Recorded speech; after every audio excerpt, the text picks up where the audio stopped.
Tout ce qu'on peut nommer dans les cieux des cieux ne vient qu'au Père des cieux des cieux. Toute domination visible et invisible, toute puissance visible et invisible, toute souveraineté visible et invisible, et toute autorité visible et invisible, et tout ce qu'on peut nommer dans les sept cieux ne revient qu'à Christ. Bon. Je vais poursuivre avec la connaissance de la vie sur terre biblique. La connaissance que le peuple noir rejette. On va voir ça. Genèse 3, 1, 7. Le serpent était le plus orgueilleux de tous les animaux sauvages que l'Éternel Dieu avait fait. Il dit à la femme, Dieu a-t-il vraiment dit, vous ne mangerez aucun des fruits des arbres du jardin? La femme répondit au serpent, nous mangeons du fruit des arbres du jardin. Nous mangeons du fruit des arbres du jardin, cependant, ce qui concerne le fruit de l'arbre qui est au milieu du jardin, Dieu a dit, vous n'en mangerez pas, vous ne toucherez pas, sinon vous mourrez. J'ai déjà fait une vidéo qui démontre comment la création a été créée, comment le monde a été créé, l'univers a été créé. J'ai démontré que, je vais faire une vidéo qui va vous parler, quelle est la lumière originale. Je vais vous démontrer des choses spirituelles et des choses matérielles. Selon la Bible, matériellement et selon spirituellement, il se cache des choses. Quand on parle au commencement, Dieu créa le ciel et la terre, et puis il fit la lumière. Mais la lumière là correspond à quoi? La lumière là, derrière le mot la lumière, ça correspond à quelque chose. Et les ténèbres là correspondent à quelque chose. Nombreux n'arrivent pas à comprendre, derrière ces mots se cachent des choses spirituelles. Bon, on va voir ça avec le temps. Qui est le serpent là? Le serpent, il existe trois sortes d'animaux. Au début, quand l'Éternel avait créé les animaux, il avait d'abord créé au 5e jour. On les appelle des dragons, des dinosaures. On les appelle des animaux bestiales. C'est eux les dragons. Et au 6e jour, il a créé, non, au 5e jour, il a créé les animaux bestiales et les poissons. Les poissons, on les appelle les tortueux, les animaux tortueux. Vous comprenez? Et au 6e jour, l'Éternel a créé les animaux des bêtes de somme. Les bêtes de somme, c'est ce qu'on voit, les animaux qu'on voit dans la savane, dans la forêt, c'est eux. Eux, ils ont été créés au 6e jour. Mais avant le 6e jour, au 5e jour, l'Éternel avait créé le béhémoth, le léviathan des dragons. Et c'est ces dragons-là, et c'est le serpent-là, il fait partie des animaux créés au 5e jour. Vous comprenez? Et c'est ce dragon, c'est un des dragons que Satan, le chômage jadis est entré dedans. Vous comprenez? Mais derrière ce dragon, qu'est-ce qui est entré dedans? C'était un ange, avant qu'il soit déchu, un ange du bien du mal. Non, c'était un chérubin. C'était un chérubin. C'était le chômage jadis qui était entré dedans. Vous comprenez? Mais Ava avait appris chez un ange le bien ou le mal. Parce que la femme représente la sagesse. Donc la femme est toujours portée à savoir plus. Mais la vraie sagesse est limitée. Donc Ava voulait plus savoir. Elle ne comprenait pas qu'il y avait une limite au savoir. Que chaque chose a son temps. C'est pour ça qu'elle a péché. Vous comprenez? Mais sinon avec le temps, ils auraient pu consulter l'arbre du bien et du mal. Mais il fallait qu'ils attendent. Vous comprenez? Parce que chaque chose a son temps dans l'espace et le temps. Donc on poursuit. Le serpent dit à la femme, vous ne mourrez absolument pas, mais Dieu sait que le jour où vous en mangerez, vos yeux s'ouvriront et vous serez comme Dieu, vous connaîtrez le bien et le mal. Mais c'est de qui? C'est le 6e ange de la Kabbale. Vous comprenez? Si vous ne croyez pas, lisez les livres de la Kabbale. Cet ange qui a appris à Ava le bien et le mal, c'est le 6e ange déchu de la Kabbale. Des démons de la Kabbale, hein, ou bien des anges déchus de la Kabbale. La femme vit que l'arbre était porteur de fruits bons à manger, agréable à regarder, précieux pour ouvrir l'intelligence. Elle prit de son fruit et en mangea. Et en donnant aussi à son mari qui était avec elle, et il en mangea. Leurs yeux à tous les deux s'ouvrirent et ils prirent conscience qu'ils étaient nus. Ils attachèrent des feuilles de figuier ensemble et s'en firent des ceintures. Mais c'est qui le fruit là? Le fruit là représente, hormis c'est un fruit, c'est vrai c'est un fruit, mais hormis le fruit là, ça représente, derrière ce fruit là représente l'ange du bien du mal. Vous comprenez? Je ne vais pas trop rentrer en détail, je ne vais pas expliquer de A à Z, parce que vous n'allez pas comprendre ça. Bon, je vais maintenant prendre Genèse 2. Genèse 2, 15 ans. L'Éternel dit, prit l'homme et le plaça dans le jardin d'Éden pour qu'il le cultive et le garde. L'Éternel Dieu donna cet ordre à l'homme, tu pourras manger des fruits de tous les arbres du jardin. Mais les fruits là représentaient quoi? Ça représentait des anges. Vous comprenez? Les fruits là représentaient des anges.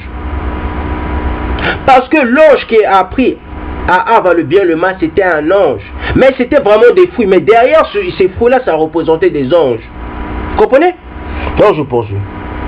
Ne vous inquiétez pas. Moi aussi, au début, je ne savais pas. C'est en lisant la Kabbale que je l'ai su. Ne vous inquiétez pas. Hein? Je ne veux pas faire genre que je savais. Non. On apprend tous. Nous tous, on apprend. Hein? On ne va pas se croire supérieur. D'accord? L'Éternel Dieu dit, il n'est pas bon que l'homme soit seul. Je lui ferai une aide qui soit son vis-à-vis. L'Éternel Dieu façonna à partir de la terre tous les animaux sauvages et tous les oiseaux du ciel, puis les fit venir vers l'homme pour voir comment il les appellerait. Il voulait que tout être vivant porte le nom que l'homme lui donnerait. L'homme donna des noms à tout le bétail, aux oiseaux du ciel et à tous les animaux sauvages. Mais pour lui-même, il ne trouva pas d'être qui soit son vis-à-vis. Alors l'Éternel Dieu fit tomber un profond sommeil sur l'homme qui s'endormit. Mais c'est quoi ce sommeil? Mais ce sommeil-là, c'est spirituel. C'est comme un mariage. Vous comprenez? Je ne veux pas trop rentrer dedans parce que si je commence à expliquer ça, ça n'a rien à voir avec l'esprit matériel. Ça c'est dans le domaine spirituel. Laissez les choses spirituelles au spirituel, d'accord? Il prit une de ses côtes et referma la chair à sa place. L'Éternel dit, forma une femme à partir de la côte qu'il avait prise à l'homme et l'amena vers l'homme. Donc la femme, quand l'Éternel dit, il forma une femme à partir de la côte, donc il a pris la côte. Il a pris la côte de l'homme. Et il referma la chair à sa place. Mais vous allez me dire c'est quoi? On va essayer de voir qu'on va lire les 12 patriarches, le livre des 12 patriarches. On va voir ça avec le temps. Donc, la femme ne doit pas dominer l'homme parce que la femme sort de l'homme. Vous savez, ça veut dire quoi dominer?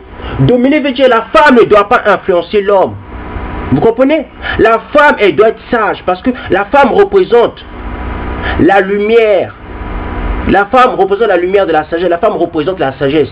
Que ce soit dans le monde spirituel, que ce soit dans le monde astral, que ce soit dans le monde matériel. Mais la femme ne représente pas la domination. Que ce soit dans le monde spirituel, que ce soit dans le monde astral, que ce soit dans le monde spirituel. Parce que c'est l'homme qui domine, c'est l'homme qui doit influencer la femme. Donc tous les hommes, quand ils voient des femmes, puis ils se laissent dominer par des femmes parce qu'ils ont le désir de la chair. Moi, non, moi, une femme ne peut pas me dominer. Vous comprenez? C'est moi qui domine la femme. C'est nous les Bantous qui doivent dominer notre femme. Ce ne sont pas nos femmes qui doivent nous dominer. Une femme qui domine son mari, c'est une femme qui est possédée, qui a un esprit de l'esprit du connaissance du bien et du mal. De l'ange déchu du bien et du mal. Vous comprenez? Il faut faire très attention, mes frères Bantous. Une femme ne doit pas vous dominer. D'accord? À ceux qui disent que les femmes sont plus puissants que nous. Non, les femmes ne sont pas plus puissantes que nous. C'est nous qui nous sommes leur domination. Nous sommes leur autorité. Je poursuis.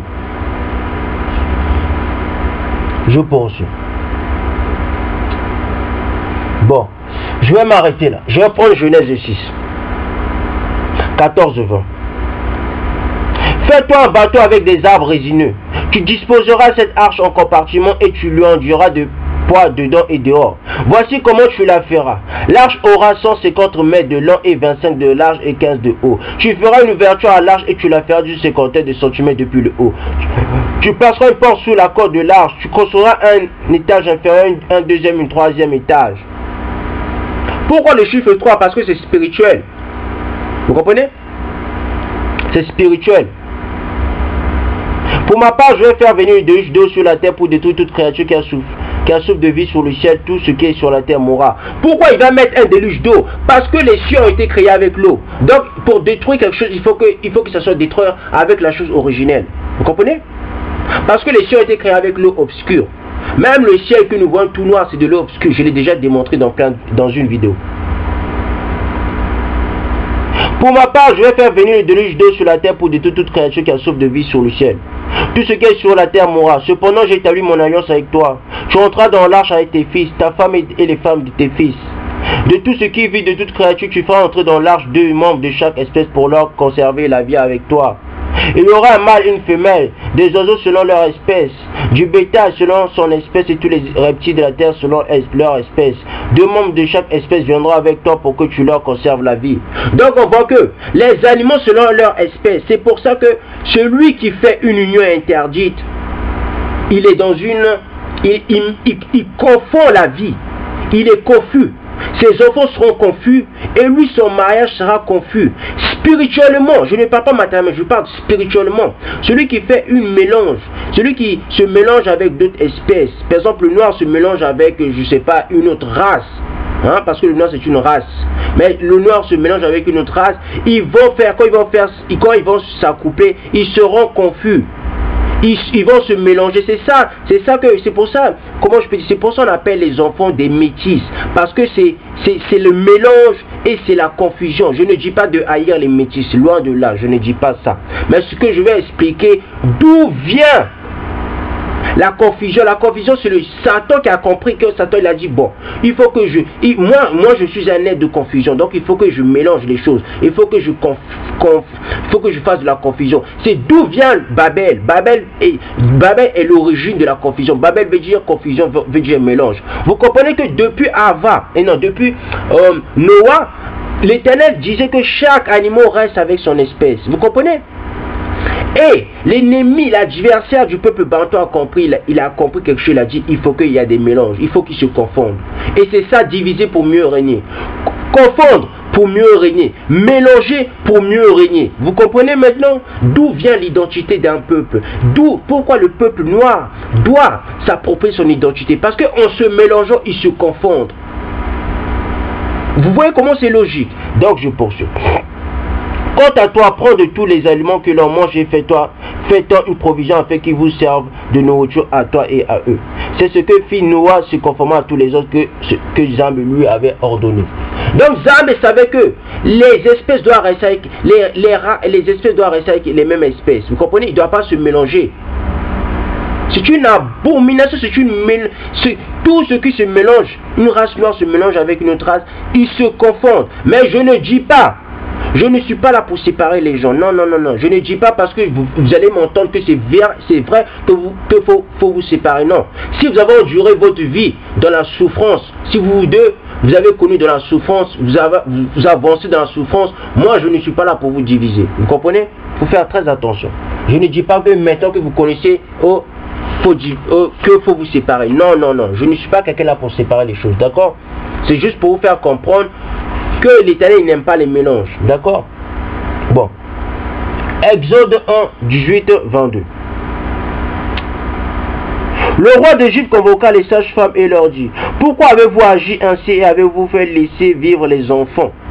Les sages-femmes répondirent au pharaon: c'est que les femmes des Hébreux ne sont pas comme les Égyptiennes. Elles sont vigoureuses et accouchent avant l'arrivée de la sage-femme. Dieu fit du bien aux sages-femmes et le peuple devint nombreux et très puissant. Parce que les sages-femmes avaient eu la crainte de Dieu, Dieu fit prospérer leur famille. Alors le pharaon ordonna à tout son peuple: vous jetterez dans le feu tout garçon qui naîtra et vous laisserez vivre toutes les filles. C'est pour bien comprendre, ceux qui bénissent le peuple bantou, ils sont bénis. Ceux qui craignent le peuple bantou, ils sont craints. Donc, toutes les nations qui font du mal au peuple bantou, tôt ou tard, ils vont payer leur récompense. Vous comprenez? Parce que ce peuple-là, il représente la plénitude dans le monde matériel, dans le monde astral. Représente le clan le plus accompli, le clan le plus abouti. Bon, je ne vais pas dire abouti, mais le plus complet, le plus entier.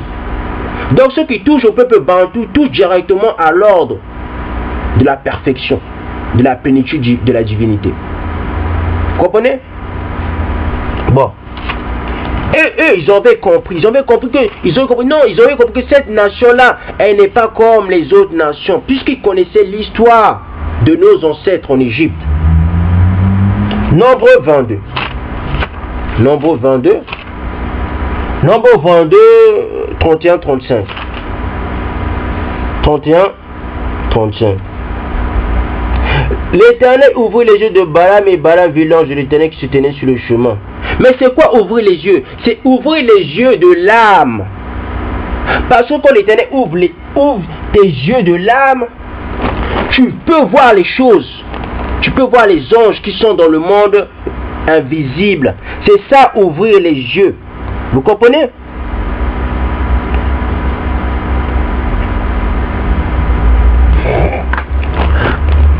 Bon, je poursuis. Munto, on l'avait aussi ouvert les yeux quand ils avaient pris l'arbre du bien de la connaissance. Ils n'avaient pas vu les choses spirituelles. Non, non, on va pas aller là-bas, c'est faux. Ils n'avaient pas vu des choses spirituelles. C'était des choses spirituelles dans le monde astral, vous comprenez? C'était un autre niveau de spiritualité, mais dans le monde astral. Ça n'a rien à voir avec le monde des esprits. Il ne faut pas mélanger les choses. D'accord? Parce que celui qui va dans le monde spirituel ne peut plus pécher. Vous comprenez? Je répète, celui qui va dans le monde spirituel, je ne parle pas du monde astral, celui qui va dans le monde spirituel ne peut plus pécher. Vous comprenez? Je poursuis. L'Éternel ouvrit les yeux de Balaam et Balaam vit l'ange de l'Éternel qui se tenait sur le chemin, son épée dégainée à la main. Il s'inclina alors et se prosterna le visage contre terre. L'ange de l'Éternel lui dit: pourquoi as-tu frappé ton ânesse déjà 3 fois? Vous avez vu? 3 fois. Parce que c'est spirituel. Si vous voulez faire quelque chose, essayez de le faire 3 fois. D'accord? Que ce soit, si tu veux avoir une femme, essaie de le faire pendant 3 fois. Essaie de l'aborder pendant 3 fois. Si à la 3e fois, si elle te recale, ça veut dire spirituellement vous n'êtes pas fait ensemble. Ou bien si tu veux voir que cette femme, vous êtes fait pour que elle est faite pour toi dans la création, essaie de l'aborder pendant 7 fois. Si à la 7e fois ça va pas, ça veut dire que vous n'êtes pas fait pour rester ensemble dans la création matérielle. Vous comprenez? Il existe aussi d'autres choses. Le peuple bantou, pourquoi ils n'avancent pas? Parce qu'ils ne veulent pas ouvrir leurs yeux de l'âme. C'est quoi ouvrir les yeux de l'âme? C'est accepter l'esprit de la sagesse. C'est accepter les 10 commandements. Parce que le commencement de la sagesse, c'est la crainte de l'Éternel. Mais celui qui a la sagesse, il a la science. Vous comprenez? Celui qui a la science a le discernement. Je vais un jour faire le récapitule de l'esprit de la sagesse de Salomon. Vous allez voir c'est quoi les étapes, le début de la sagesse et le cheminement de la sagesse. Qu'est-ce que la sagesse apporte? On va voir ça quand je vais faire le récapitule. Hein? Je suis sorti pour te résister car tu empruntes une voie dangereuse à mes yeux. L'ange de l'Éternel lui dit: pourquoi tu frappais ton ânesse déjà 3 fois? Je suis sorti pour te résister car tu empruntes une voie dangereuse à mes yeux. L'ânesse m'a vu et s'est écartée déjà 3 fois devant moi. Si elle ne s'était pas écartée de moi, je t'aurais même tué en lui faisant la vie, en lui laissant la vie. Balaam dit à l'ange de l'Éternel: j'ai péché, car je ne savais pas que tu t'étais placé devant moi sur le chemin. Même maintenant, si tu me désapprouves, je retournerai chez moi. L'ange de l'Éternel dit à Balaam: accompagne ces hommes, mais tu te contenteras de répéter les paroles que je te dirai. Balaam accompagna les chefs de Balak. C'est ça. Quand l'Éternel t'ouvre les yeux de l'âme, tu vois des choses qu'un être humain qui n'a pas ouvert les yeux de l'âme ne va pas comprendre. Vous comprenez?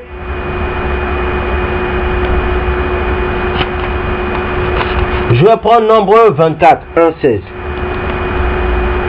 Balaam vit qu'il plaisait à l'Éternel de bénir Israël et il n'alla pas. Comme les autres fois, la record des pratiques magiques. En revanche, il tourna du côté du désert.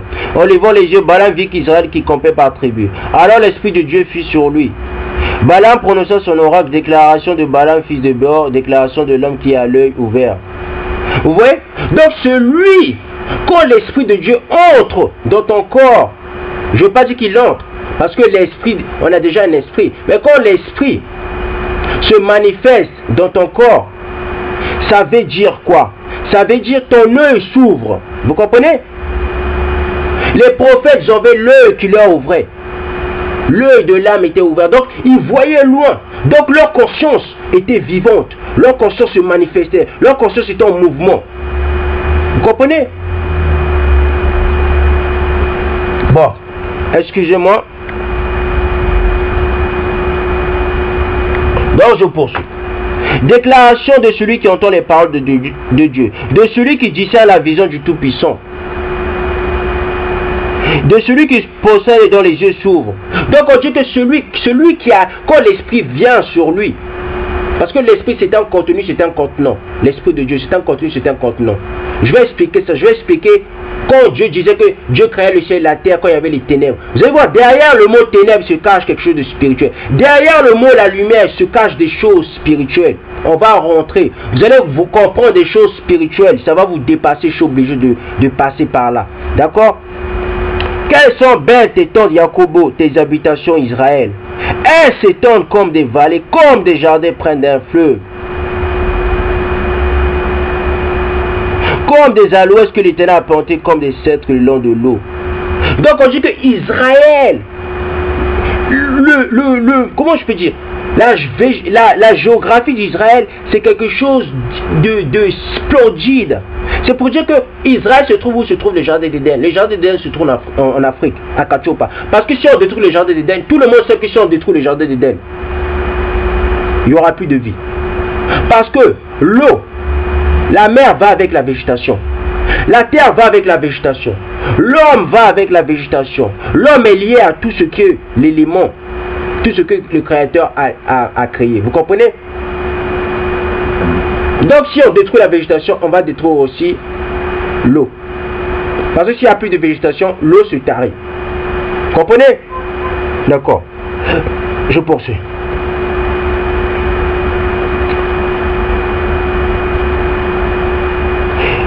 Dieu l'a fait sortir d'Égypte. Il possède la force du buffle. Il dévore les nations qui l'attaquent. Il brise leurs os et les abat de ses flèches. Il plie les genoux, se couche comme un lion qui le fera se lever. Béni soit celui qui te bénira, maudit soit celui qui te maudira. Maudire, ça veut dire quoi? Maudire, ça veut dire rejeter. Ça veut dire haïr. Donc, tous les nations qui haïssent le peuple bantou, ils seront aussi haïs. Tous les nations qui détestent le peuple bantou seront aussi détestés. Vous comprenez? Celui qui connaît son identité sait que quand on déteste le peuple bantou, lui aussi le déteste. Vous comprenez? C'est ça. C'est ça. C'est pour ça qu'il faut comprendre les mots. Moi, comment j'ai compris, ça veut dire quoi?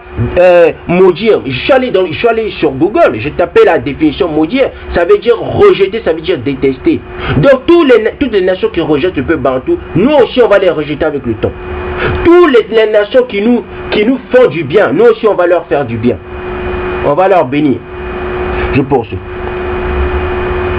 La colère de Balak s'enflamma contre Balaam. Il frappa des mains et dit à Balaam: c'est pour maudire mes ennemis que je t'ai appelé. Voici que tu les as bénis déjà 3 fois.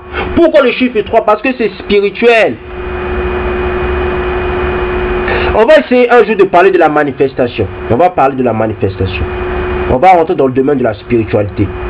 Ouais? On va parler de la manifestation. Quand je parlerai des ténèbres, quand je parlerai de la lumière, prenez votre mal d'impatience. Fuis maintenant, va-t'en chez toi. J'avais dit que je te rendrais des honneurs, mais l'Éternel t'empêche de les recevoir. Balaam répondit à Balak: n'ai-je pas dit au messager que tu m'as envoyé?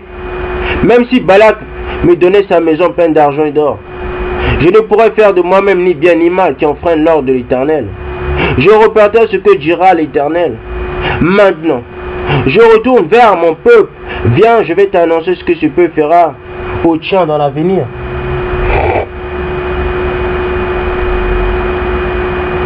Balaam prononça son oracle, déclaration de Balaam, fils de Béor, déclaration de l'homme qui a l'œil ouvert.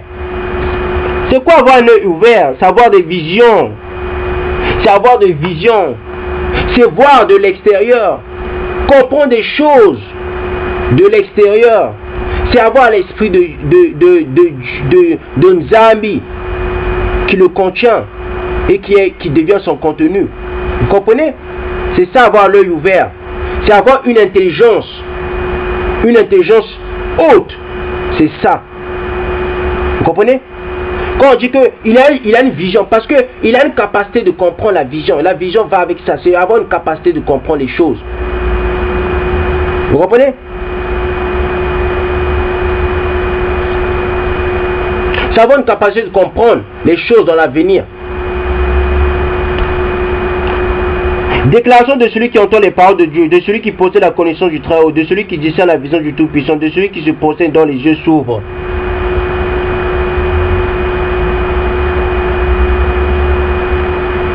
Voilà, j'ai expliqué ce bout. Ça sert à quoi d'avoir la connaissance?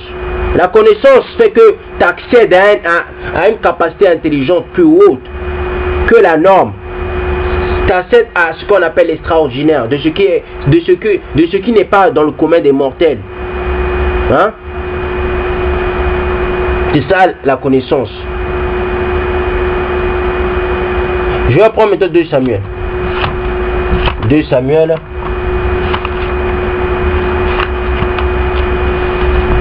2 Samuel 22. 2 Samuel 22, 26, 32. 2 Samuel 22, 26, 26, 26,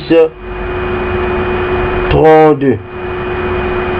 Avec celui qui est fidèle, tu te montres fidèle. Avec l'homme intègre, tu agis avec intégrité. Avec celui qui est pur, tu te montres pur. Et avec l'homme faux, tu te montres habile. Tu sauves le peuple qui s'humilie et tu abaisses ton regard sur les orgueilleux. Oui, tu aimes ma lumière éternelle. L'Éternel éclaire mes ténèbres.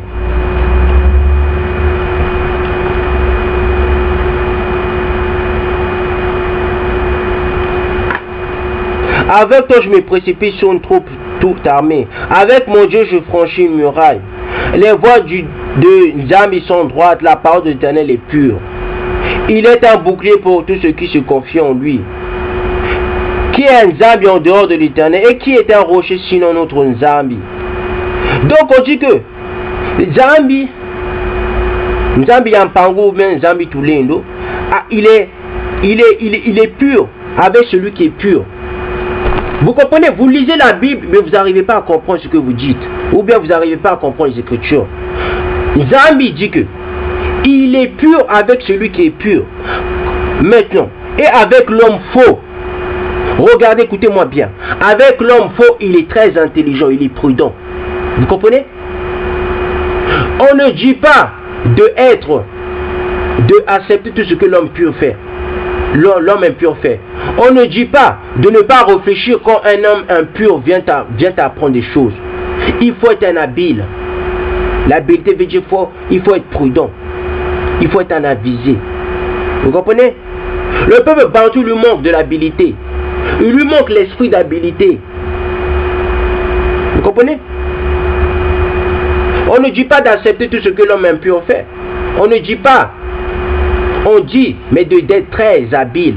Et le peuple bantou n'est plus habile. Parce que le peuple bantou se laisse manipuler. Vous comprenez? Ça sert à quoi de recourir dans la loi? De repartir dans la loi? Parce que c'est notre identité. Quand quelqu'un connaît son identité, il connaît comment ça fonctionne, sa terre, comment fonctionne sa géographie, comment ses parents ou ses ancêtres ont fonctionné, comment lui doit fonctionner.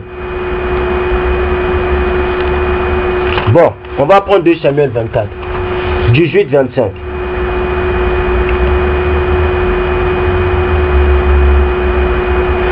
Ce jour-là, Gad vient trouver Daoudi et lui dit: on monte à l'aire de bataille à Ravna de Jébusien et érige un hôtel en l'autel de l'Éternel. Daoudi monta donc à l'aire, suivant la parole de Gad. Conformément à ce que l'Éternel avait ordonné, Ravna regarda en bas et vit le roi et ses serviteurs se diriger vers lui. Il sortit alors de l'air et se prosterna devant le roi. Le visage contre terre, Ravna demanda: pourquoi mon Seigneur le roi vient-il me trouver, moi son serviteur? Daoudi répondit: c'est pour t'acheter son aire de bataille afin d'y construire un autel en l'honneur de l'Éternel. Ainsi le fléau qui frappe le peuple pourra être arrêté. Ravna dit à Daoudi: que mon Seigneur le roi prenne l'air et qu'il offre les sacrifices qui lui plaira.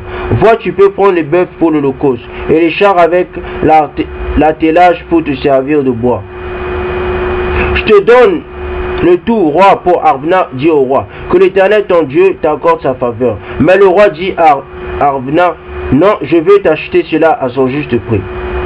Je n'offrirai pas à l'Éternel mon Nzambi des holocaustes qui ne me coûtent rien. Et Daoudi acheta l'air de bataille et des bœufs pour 50 pièces d'argent. Il construisit là un autel en l'honneur de l'Éternel. Et il offrit des holocaustes et des sacrifices de communion. Alors l'Éternel se laissa fléchir en faveur du pays, et le feu qui frappait Israël s'arrêta.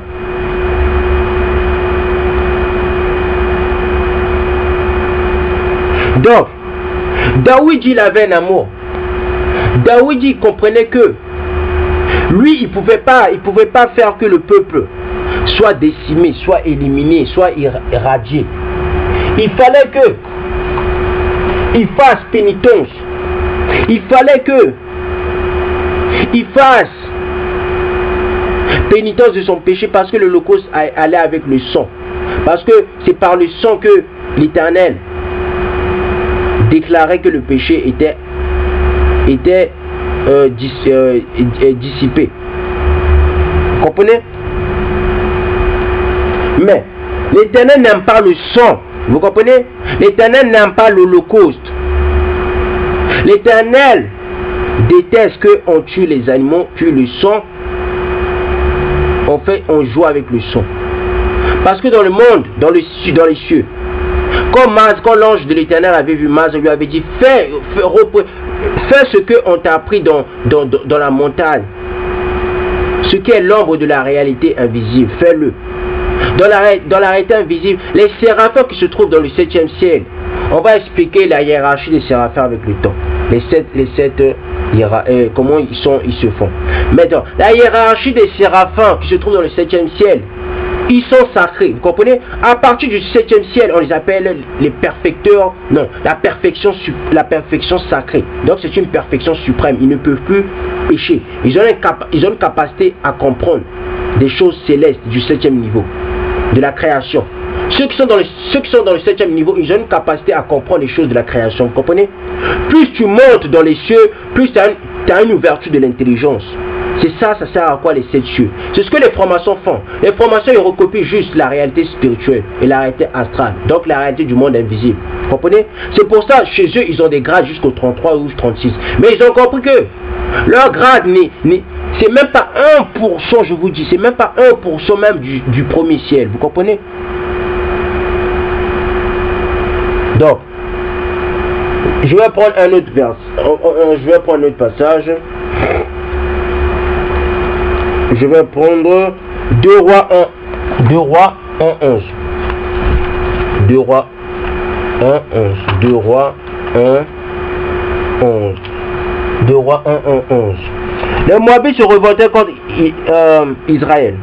Après la mort d'Achab, Akazia tomba par les treillis de sa chambre à l'étage, à Samarie. Il se blessa gravement. Il fit partie des messagers en leur disant, allez consulter Baal-Zébub, le dieu des grands, pour savoir si je guérirai de cette blessure. Mais l'ange de l'Éternel dit à Élie le Tishbite, lève-toi, monte à la rencontre des messagers du roi de Samarie.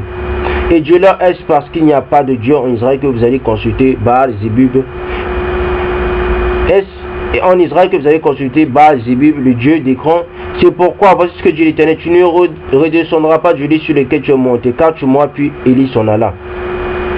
Les messagers retournèrent vers Akazia qui leur demanda, pourquoi revenez-vous? Il lui répondit, un homme est monté à notre rencontre et nous a dit, allez-y, retournez vers le roi qui vous a envoyé et annoncez-lui.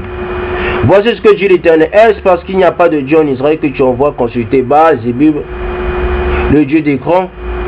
C'est pourquoi tu ne redescendras pas du lit sur lequel tu es monté, car tu mourras. Akazia leur demanda, quel air avait l'homme qui est monté à votre rencontre et qui vous a dit ces paroles? Ils lui répondirent, c'était un homme avec un vêtement en poil et une ceinture de cuir autour de la taille. Akazia dit alors, c'est Élie le Tishbite. Il envoya vers lui un chef de 50 avec ses 50 hommes. Ce chef monta vers Élie qui était assis au sommet de la montagne. Donc, on voit que Élie allait beaucoup au sommet de la montagne. Pourquoi? Parce que les prophètes au temps ancien, ils allaient beaucoup au sommet de la montagne. C'est là-bas, on leur expliquait des choses spirituelles. Vous comprenez? C'est là-bas, ils découvraient des choses, des entendements des prophètes. C'est pour ça que les montagnes des Bantous, c'est là-bas où se trouve la gloire de l'Éternel. C'est là-bas, si le peuple bantou, les 144 000, si un jour il se lève, il dit c'est bon, on a tout compris, on a compris la vérité, c'est dans les montagnes qu'ils vont aller consulter l'Éternel. Élie répondit au chef des cinquantaines, si je suis un homme de Nzambi, que le feu descend du ciel et te dévore. Toi et tes 50 hommes, et le feu descend du ciel et dévora lui et ses 50 hommes. Akaz envoie de nouveau vers lui un chef de cinquantaine et ses 50 hommes. Ce chef prit la parole et dit à Élie, homme de Dieu, voici ce que dit le roi, dépêche-toi de descendre. Élie lui répondit, si je suis un homme de Dieu, que le feu descend du ciel et dévore toi et tes 50 hommes. Et le feu de Dieu descendit du ciel et dévora lui et ses 50 hommes. Donc, on a vu que, à 2 reprises, quand Élie était sur la montagne, quand il disait des choses sur la montagne, les choses se réalisaient. C'est ça la connaissance. Vos pasteurs ne vous disent pas que les montagnes, où se trouvent les montagnes saintes, où se trouve Israël, c'est où se trouvent les vraies montagnes. Comprenez? C'est pour ça que je dis qu'il faut connaître son histoire, il faut connaître le lieu où tu habites. L'histoire du passé, l'histoire du présent, il faut le connaître afin de savoir marcher, comment tu vas marcher. Si on ne vous dit pas que Israël se trouve en Afrique, vous allez aller dans les montagnes qui se trouvent de l'autre côté, là, en Asie mineure. Mais il n'y aura pas de miracle là-bas. C'est pour ça qu'il faut savoir d'où l'on vient. Franchement. Bon, on va prendre Isaïe 46. Hein? Isaïe 46. On va prendre Isaïe 46. Isaïe 46, 9, 13. 9, 13. Malheur à l'homme qui intente un procès, celui qui l'a façonné. Lui qui n'est qu'un vase parmi d'autres vases de terre. L'argent dit-elle au potier, que fais-tu? Ou ton travail est mal fait? Malheur à l'homme qui dit à son père, pourquoi m'as-tu donné la vie? Et à sa mère, pourquoi m'as-tu mis au monde? Voici ce que dit l'Éternel, le Saint d'Israël. Celui qui le façonne, va-t-on m'interroger sur l'avenir ou me donner des ordres sur mes enfants et sur mon activité? C'est moi qui ai fait la terre, créé l'homme qui le peuple. C'est moi et ce sont mes mains qui ont déployé le ciel. Et c'est moi qui donne des ordres à tous les corps célestes. C'est qui sa main? C'est l'esprit. L'esprit qui plane au-dessus des eaux. Comprenez? Mais en dehors de l'esprit, il y avait d'abord les ténèbres. C'est moi qui ai appelé Cyrus en toute justice et qui fera toutes ses voies bien droites. Il reconstruira ma vie, il sera parti mais exilé. Sans paiement ni cadeau, dit l'Éternel, le chef de l'univers. Ça a été fait, non? Quand ils sont allés en esclavage, là-bas, ils ont fait 70 ans, non? Puis ils sont repartis. Ils sont repartis pour faire le deuxième temple, non? Ce qui arrive, c'est le troisième temple. Vous comprenez? Le deuxième temple a été fait. Ce qui arrive, c'est le troisième temple. C'est pour ça que je dis, jamais 2 sont 3. Parce que la troisième fois, le troisième temple qui arrive, ça doit être automatiquement spirituel. Vous comprenez pourquoi Christ est venu prendre, pourquoi Christ est venu mourir? Parce que si Christ n'était pas venu, il n'y aurait jamais eu de troisième temple. Parce que la troisième fois, vous comprenez, ça sert à quoi le chiffre 3? Celui qui ne comprend pas, ça sert à quoi le chiffre 3? Il n'est pas spirituel. Celui qui ne comprend pas que Christ n'a pas été créé, il n'est pas spirituel. Celui qui ne comprend pas que l'Éternel n'a pas de forme, il n'est pas spirituel. Parce que le monde astral, le monde spirituel, le monde matériel sont liés. Si tu dis que l'Éternel, il a une forme, tu es un idolâtre ou bien tu es une idolâtre. Donc tu idolâtres la forme de l'Éternel, donc tu idolâtres l'image. Or l'Éternel lui-même, le même Éternel dit que vous ne devez pas faire des idolâtries, vous ne devez pas adorer des images. Parce que quand tu adores les images, quand tu adores une image, que ce soit dans le monde spirituel, que ce soit dans le monde astral, que ce soit dans le monde matériel, c'est une idolâtrie. Vous comprenez? Tous ceux qui disent que l'Éternel a une forme parce que ce sont des idolâtres. Avant de parler des choses spirituelles, parlez d'abord des choses matérielles. Commencez par le bas. Bon. Je vais maintenant prendre Isaïe 45, 7, 13. 7, 13. Je forme la lumière, je crée les ténèbres. Je donne la paix, je crée le malheur. C'est moi l'Éternel qui suis l'auteur de tout cela. C'est que le ciel déverse, que les nuages fassent couler la justice. Que la terre s'ouvre afin que le salut porte du fruit, qu'avec lui la justice y fleurisse. C'est moi l'Éternel qui ai créé cela. Mais c'est quoi les ténèbres? Les ténèbres, c'est une autre existence. La lumière représente une autre existence. Vous allez me dire, mais qu'est-ce qu'il raconte? Ça vous dépasse. Ça, ce n'est plus du lait matériel, c'est du lait spirituel. Quand il parlait des ténèbres, il parlait d'une autre réalité, il parlait d'une autre existence. Bon, je vais m'arrêter là, on va continuer de toute façon. Je vais faire une troisième vidéo. Donc, je vous remercie, franchement, je vous aime beaucoup.